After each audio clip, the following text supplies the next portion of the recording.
In addition to drawing a line directly on your MDF surface or creating a template, I could also, if I have a constant radius that I'm planning on cutting out, I can also just use a circle cutting jig and a router setup.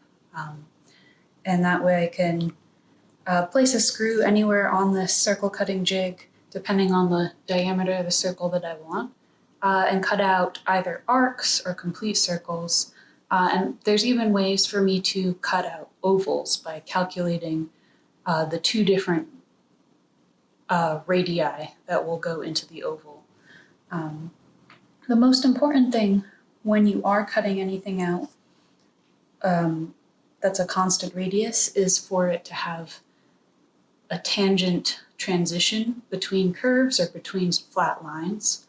So for this particular piece, I want to have a 10-inch diameter half circle with two flats on either side. And I'm going to make those flats about 5 inches long because ultimately on the part, I want them to be 3 inches long. So I'm giving myself a little bit of extra length. So I've set up, because I want a 10-inch diameter circle, I've set up a circle template, which I just kind of quickly rigged up with a piece of acrylic that I drilled holes through.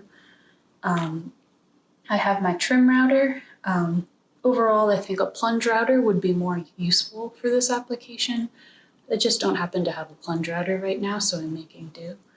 And then I have a penciled line right here that's going to line up with the edge of my circle template. So once I've hit that half circle from the other side, I'll know when to stop and power down the router. And then again, just because of what I happen to have on hand in my shop, I'm going to be routing with a 1/4-inch bit. And because this is not a plunge router, this is a trim router, I'm starting with the bit fully extended. So I have it at about 1/4 of an inch of the cut, which is probably the deepest cut I feel comfortable doing at a time.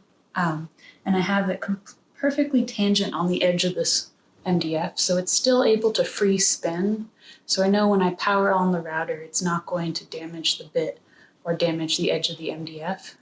And then because I'm cutting a groove, I don't really have to worry about cut direction because I'm cutting both sides of the groove at the same time. So it's simultaneously a climb cut and a conventional cut. So I'm going to power this guy on and take a cut now.